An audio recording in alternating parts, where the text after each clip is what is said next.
Hello friends, कैसे हो आप सब लोग। व्यवहार कला का सहज मनोविज्ञान। 4 दशक पूर्व की बात है। अमेरिका के एक सुविख्यात अस्पताल के न्यूरोसर्जरी विभाग में एक ऑपरेशन चल रहा था। रोगी के मस्तिष्क की शल्य चिकित्सा की जा रही थी तथा वह पूरी तरह से बेहोश था। उस व्यक्ति की चिकित्सा में शल्य चिकित्सकों का समूह जुटा हुआ था। डॉक्टरों के उपकरण मस्तिष्क के सूक्ष्म तंतुओं पर चल रहे थे। अचानक मुख्य सर्जन ने देखा, उस रोगी के चेहरे पे क्रोध का भाव आ गया। यह कैसे हो सकता है? सर्जन ने सोचा, रोगी तो पूर्ण चेतनावस्था में है, फिर कैसे यह भाव चेहरे पर आ सकता है। सर्जन का उपकरण जब पुनः मस्तिष्क की उसी भाग पर लग गया तो रोगी के चेहरे पर पुनः वही क्रोध के भाव उत्पन्न हो गए। सर्जन हैरान था, किंतु ऑपरेशन के दौरान तो इस बारे में अधिक चिंतन संभव नहीं था। हाँ, एक घटना और घटी।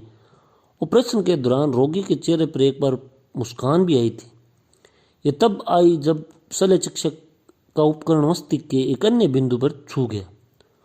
ऑपरेशन के पश्चात चिकित्सक मंडली ने इस घटना पर विचार किया। अनुसंधान हुआ, निष्कर्ष निकला हुआ।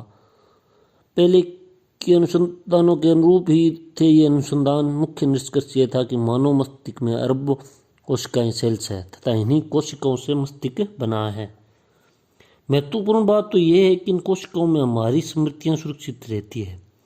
जो कुछ भी हमारे साथ घटा है, जो कुछ हमने अनुभव किया, हमारा प्रेम, हमारी घृणा, हमारी ईर्ष्या, हमारा वात्सल्य, आशाएं, निराशाएं, सफलताएं, असफलताएं, भय एवं आस्थाएं, सभी कुछ हमारे मस्तिष्क की कोशिकाओं में संग्रहित हो जाता है। जब भी किसी कारण से कोई कोशिका समूह सक्रिय हो उठता है, उसमें एकत्रित स्मृतियाँ अपने आप हमारे मस्तिष्क पर एक फिल्म की तरह घूम जाती है। मस्तिष्क एक वीडियो कैसेट प्लेयर। मस्तिष्क एक वीडियो कैसेट रिकॉर्डर की तरह है तथा एक वीडियो कैसेट प्लेयर की तरह भी है। सही बटन दबाने पर कैसेट घूमने लगता है तथा तस्वीर दर तस्वीर घूम जाती है स्क्रीन पर। यदि रिप्ले किया जाए तो फिल्म का पहला भाग भी हमारी आंखों के सामने घूम जाता है। मस्तिष्क की रचना भी ऐसी ही है। हम जब चाहें भूतकाल की किसी भी स्मृति को तरोताज़ा कर सकते हैं। कई बार तो कुछ पिछली बातें न चाहने पर भी पीछे नहीं छोड़ती, उनकी स्मृतियाँ प्रकट होती रहती है। कारण होता है उन विशेष कोशिकाओं की सक्रियता जो उन स्मृतियों को संजोई हुई है। हाँ, फास्ट फॉरवर्ड नहीं कर सकते, हम मस्तिष्क को उसी प्रकार कल्पना अवश्य कर सकते हैं। क्या अर्थ है इस सब का? यही कि हमारे व्यक्तित्व के निर्माण में हमारी स्मृतियों का महत्वपूर्ण स्थान है।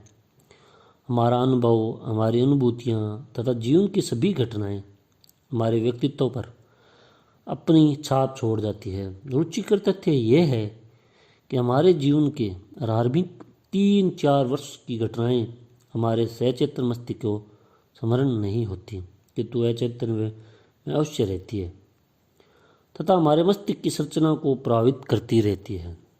अर्थात हमारा जन्म कब, कहाँ है, किस वातावरण में हुआ है, ये स्मृतियाँ भी हमारे मस्तिष्क में संग्रहित है।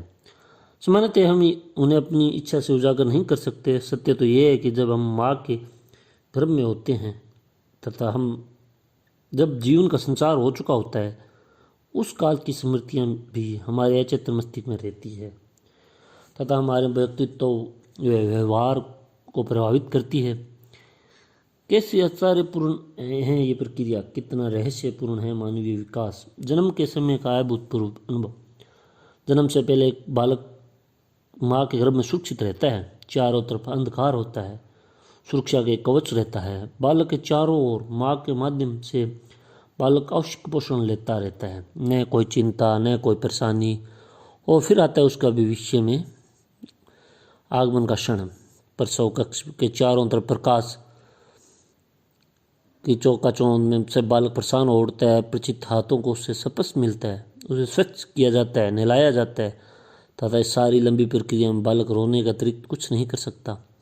वह असहाय, निरीह एवं निर्भर होता है।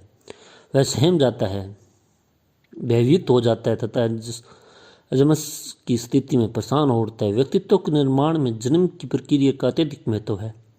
जन्म कैसा हुआ, किस विधि से, प्रक्रिया का अत्यधिक महत्व है। जन्म कैसे हुआ, किस विधि से हुआ, कितना ध्यान से उसे आरंभ के क्षणों में स्पष्ट किया गया, कैसी रोशनी भी थी प्रसव कक्ष में। इन सब बातों का प्रभाव बालक के मस्तिष्क पर पड़ता है।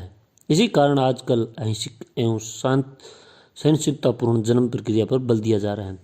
यदि लेबर रूम में प्रकाश मध्यम हो, संगीत बज रहा हो तथा सारा वातावरण सावधानी से निर्मित किया जाए तो बालक के मस्तिष्क पर सुखद प्रभाव पड़ेगा। शुरू के दिन धीरे धीरे करके बालक का विकास होने लगता है। वह समझता तो बहुत कुछ है, पर अपने मतलब की बातें उसे बाकी सब कुछ अजूबे नजर आते हैं। नए नए लोगों के चेहरे देखकर वह घबराता है। चश्मे वाले, मूंछों वाले, अलग अलग रंगों के लोगों को देखकर वह सहम सा जाता है। सहम कर अथवा डर कर वह रोने लगता है तथा माँ के पास दुबक जाता है।